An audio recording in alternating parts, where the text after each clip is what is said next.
The floor was cold enough to feel like a decision. I remember thinking that, not it's cold, but someone chose these boards, this early, this bare, before my knees even found the ground. My legs had stopped answering me somewhere between the bed and the stove. I did not call out. I noted it instead, the way you'd note a crack in a bowl before deciding whether it still holds water. Behind me, my husband breathed the even breath of a man who had already decided I was fine. I'm Rebecca. This is the story I never told my mother, my sisters, or the bishop's wife who asked me, twice, if everything was well. If you've ever gone quiet about something because the quiet was doing something for you too, stay a while. Tell me in the comments if this feels familiar. And if it does, consider staying. The first thing I learned about being a wife was how to fall without being seen falling. I did not think of it as falling, not then. I thought of it as managing. My body had been sore before, from harvest, from years of chores that never once asked my permission. But this was different, a soreness with no bottom to it. And I remember lying there on the cold boards cataloging it the way you'd catalog a bruise you intend to show someone later for proof. I did not yet know there would be no one to show. The room itself was clean in a way that felt almost like an accusation. Everything in its place, the folded quilt, the swept hearth, the osbund resting square on the shelf, and I remember feeling something close to contempt for how orderly it all was, how much work that order demanded of a body no one had asked to volunteer. I did not have a word for what I felt. I want to be honest and say I did have a word. I simply did not use it. My mother-in-law came at first light, found me already dressed, already moving, and told me, kindly, that the first week was always the hardest. She said it the way you tell a child that the medicine tastes bad but works. And then, because I must have looked as unconvinced as I felt, she added that I'd toughen up the way good bread does, with a little beating. I almost laughed. I want you to know that. Somewhere under the ache there was a small, sour humor in being compared to dough by a woman who had never once, in 30 years, asked to be spared the beating herself. I understand now she was not comforting me. She was handing something down and calling it flour. By the third day, my hands had begun to learn something my mind had not agreed to.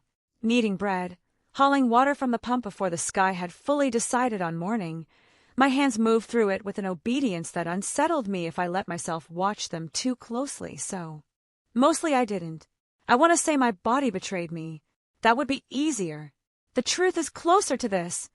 My body simply learned faster than I did what was expected, and stopped waiting for my permission. At the Sunday singing that first week, I saw another young wife, married only a season before me, sitting very still with her hands folded in a way that looked less like modesty and more like holding herself together. I looked at her, and then I looked away first. I want you to understand that looking away felt like relief. Not guilt, relief. I did not yet have to carry her exhaustion on top of my own, and some small, unlovely part of me was grateful for that arithmetic. It was that same night my husband finally spoke of it, if you could call it that. He noticed me favoring my left side while I set the table and said, not unkindly, "You'll want to move faster than that once it's expected of you." I asked him, careful to keep my voice light, whether he'd ever felt this in his first week, the ache that had no bottom. He thought about it, actually thought, and said no, but that his father had told him a wife's body settles into the work the way a horse settles into a harness. I said that sounded almost comfortable for the harness. He didn't hear the edge in it. I let him not hear it. That, too, I am counting now as something I chose. Each day that week I performed a version of myself that cost more than the labor did. A smile at breakfast I did not feel arriving in my face until I'd already given it. A fine dankey to the bishop's wife when she asked, twice, how I was settling. I want to be clear that no one forced these performances out of me with threats. I rehearsed them because rehearsing was easier than finding out what would happen if I stopped. My husband was not cruel. I want that understood plainly, because what I remember most is not his coldness but his relief, the specific, quiet relief of a man who did not have to ask because I had made sure there was nothing visibly left to ask about. I noticed his relief before I let myself name my own. He was grateful for my silence. I understood that gratitude better than I wanted to, because I had built it for him, carefully, the way you'd build something useful. By the 6th day, at a meal with 3 other families present, my hands began to shake around the handle of a pitcher, and I remember, this is the part one am least proud of, doing the arithmetic in real time. How much shaking could be seen before someone would ask. How much I could allow before it became a thing that required an answer. I set the pitcher down before anyone looked up. I did not stay quiet that week because I was weak. I stayed quiet because quiet was the only power I still had left to spend, and I was not yet ready to spend it. I carried that sentence with me for days afterward. Quiet was the only power I still had left to spend, turning it over the way you'd turn over a coin to see if the other side told a different story. It didn't. That unsettled me more than if it had. It was Anna, the older woman who kept bees at the edge of our district, who found me sitting on her porch step one evening, hands raw from the wash basin, and did not ask if I was well. She simply set a cup of tea beside me and began talking about her own first year married, decades back, in the same flat voice she might have used to describe the weather. She told it like a woman reading a grocery list. That was worse, somehow, than if she'd cried. I had been braced for sympathy. I was not braced for a woman who had made peace with it so completely that peace itself sounded like nothing at all. What she gave me, without meaning to, was not comfort, it was a pattern. She had learned, she said, which discomforts to show and which to hide, which silences earned her the name of a good wife, and which would have earned her something else entirely. I asked her, half joking, if there'd been a lesson somewhere I'd missed. She looked at me, perfectly serious, and said, "There's always a lesson, Rebecca. Nobody hands you the book. You just get graded." I understood then that what I had thought was my own private cunning, the arithmetic with the pitcher, the rehearsed smiles, was not mine at all. It was inherited. Gelassenheit, the yielding we were taught to prize above almost everything, was not only erasure. It was also, quietly, a currency, and the women before me had learned exactly how to spend it.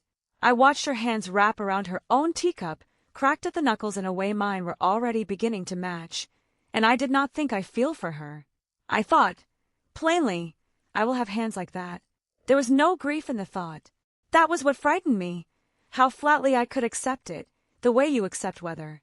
It was 2 days later that I did something I still find difficult to call brave, because it was so small. I asked my husband's sister to take the water pump for one morning while I sat, for perhaps 10 unscheduled minutes, doing nothing at all. I want to tell you this felt like triumph. It did not.